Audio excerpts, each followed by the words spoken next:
tal, Alfredo? Buenos días, ¿cómo te va? Muy bien, Steffi. Buenos días a todos. Son las 7 de la mañana con 2 minutos. Empezamos hoy conversando con César Montúfar, nos acompaña desde nuestros estudios en Quito, director nacional de Concertación. Bienvenido, gracias por estar en contacto directo. Muy buenos días, Stephanie, un gusto estar aquí. Buenos días. Usted le ha enviado una carta a la presidenta de la Asamblea, Gabriela Rivadeneira, pidiéndole aclaraciones sobre supuestas irregularidades en lo que ha sido el proceso de las enmiendas constitucionales y se basa, dice, en una investigación hecha por Marcelo Merlo, un ex contralor del Estado. ¿Qué fue lo que encontraron en esa investigación? Bueno, esta es una investigación que realizó Marcelo Merlo, ex contralor del Estado. Es una investigación escrupulosa, muy detallada, que no enfatiza en la sustancia, digamos, no entra al debate de si las enmiendas constitucionales son buenas o malas, si son positivas o negativas, si modifican o no la estructura fundamental del Estado, sino que únicamente se concentra en el procedimiento, en la observación de las normas, de las reglas que debieron observarse. Y se encuentran cosas realmente sorprendentes y que nos llaman muchísimo la atención y que preocupan al país. Por eso es que le envié esta carta como presidente de la Concertación a la presidenta de la Asamblea.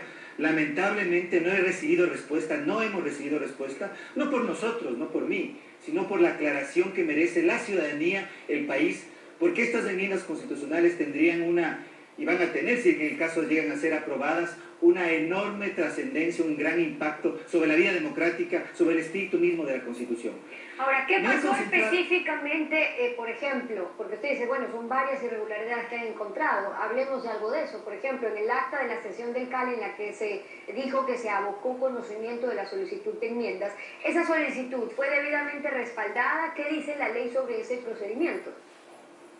Fíjese, la Constitución dice en el artículo 441 que un grupo no menor a una tercera parte de la Asamblea Nacional puede presentar enmiendas constitucionales. Eso significa que el trámite debería ingresar por la Asamblea Nacional debería verificar, establecer, básicamente a través del Pleno. Pero ¿qué es lo que sucedió? El día 26 de junio, a las 8:52 de la mañana, se reúne el Consejo de Administración Legislativa. Y en una sesión que comienza a las 8:52 y termina a las 9:33, en el último punto, es decir, que en menos de 15 minutos, tratan el tema de las enmiendas constitucionales. Durante lo que dice el acta dice que sencillamente la presidenta informó. Ahí no constatan, por ejemplo, de si hubo o no una tercera parte de miembros de la Asamblea que firmaban el documento, si firmaban estas enmiendas. Pero, oh sorpresa, y esto es lo que el país tiene que conocer, que apenas, o más bien, 133 minutos después, es decir, a las 11:42, recién ingresa el documento que tiene la solicitud de enmiendas constitucionales a la Asamblea Nacional. Es como si en un concurso para, por ejemplo, asignar una obra, primero hay el concurso, se asigna a la obra a un contratista, pero después de que ya se asignó, recién llega la oferta. Es decir, es algo absolutamente inconcebible.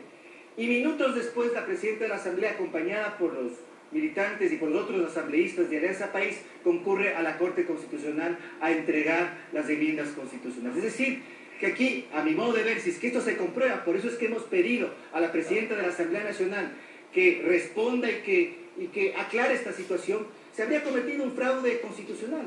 Es decir, la presidenta de la Asamblea fue con un documento nulo a la Corte Constitucional, habría engañado a la Corte Constitucional. Y por eso usted se refiere a que eso implicaría la nulidad de este proceso de enmiendas. Le pregunto también, porque usted le envió esta carta a la presidenta de la Asamblea el 27 de mayo, es ya 6 días, es decir, no ha recibido ninguna respuesta, entonces, ¿qué esperarían?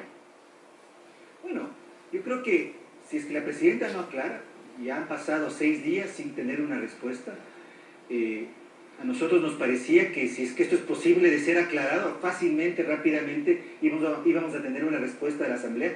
Insisto en ese emplazamiento, pero de comprobarse lo que aquí está denunciado, lo que en este momento estamos denunciando, evidentemente, el documento que la presidenta entregó a la Asamblea, el documento sobre el cual entregó a la Corte Constitucional, el documento sobre el cual se pronunció la Corte Constitucional sería nulo. Por lo tanto, todo el proceso de enmiendas sería nulo. Ahora, es decir, todas las reformas Todo esto habla del procedimiento, de cómo abocó el CAL conocimiento del proyecto, de cuál era el sustento legal para que el CAL aboque conocimiento, pero son temas, claro, de forma. Ahora es importante ya pasar de ahí o más bien, no tendría más peso discutir de ahí los temas de fondo, que es lo importante dentro de este proceso de enmiendas que se está llevando a cabo, o las reformas en realidad que se están planteando. Bueno, yo creo que ese debate y esa discusión ya ha existido en el país. Y evidentemente la Corte Constitucional emitió una sentencia que ha sido muy cuestionada. Pero lo que aquí nos interesa, y por eso tiene que aclararse, es que se cumplieron todos los procedimientos.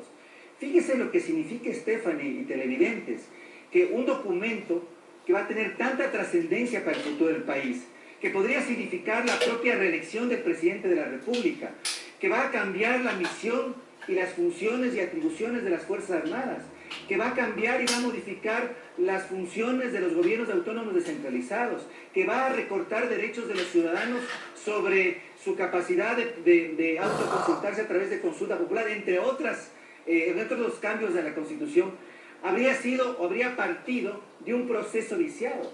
Mire, yo soy profesor universitario. Esto significaría como si, por ejemplo, hoy nos reunimos en la universidad, graduamos a un estudiante luego de que ha presentado, se entiende que ha cumplido todos los requisitos, y 2 horas más tarde recién llega su tesis a la secretaría de la universidad, o sin un contrato, que es el ejemplo que di hace un momento, luego de que se asigne ese contrato, claro, luego llega la oferta. Yo le preguntaba un poco... Aquí hay un vicio de fondo que no es únicamente un tema procedimental.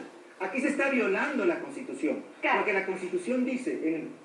Yo le decía un poco, aparte del procedimiento que se ha llevado a cabo sobre las formas, en el fondo, ustedes como Concertación, y hacia allá iba mi pregunta, como Concertación anunciaron que iban a impulsar una consulta popular, han pasado meses desde el primer intento en que fueron con Compromiso Ecuador a la Corte del Consejo Nacional Electoral, ¿y qué ha ocurrido a la final? Bueno, mire, eso yo creo que es el resultado de una lucha que venimos llevando a cabo dentro de Compromiso Ecuador. Nosotros creíamos y creemos que aquí hay una reforma a la estructura del Estado y por lo tanto que debía haber una consulta popular, que la Asamblea Nacional no tiene atribución o no tendría atribución por sí sola para aprobar estas enmiendas en 2 debates, pero más allá de eso, que puede ser un tema discutible, lo que estamos discutiendo, lo que estamos en este momento solicitando y emplazando a la Presidenta de la Asamblea para una aclaración, es si es que este proceso es constitucional y legal.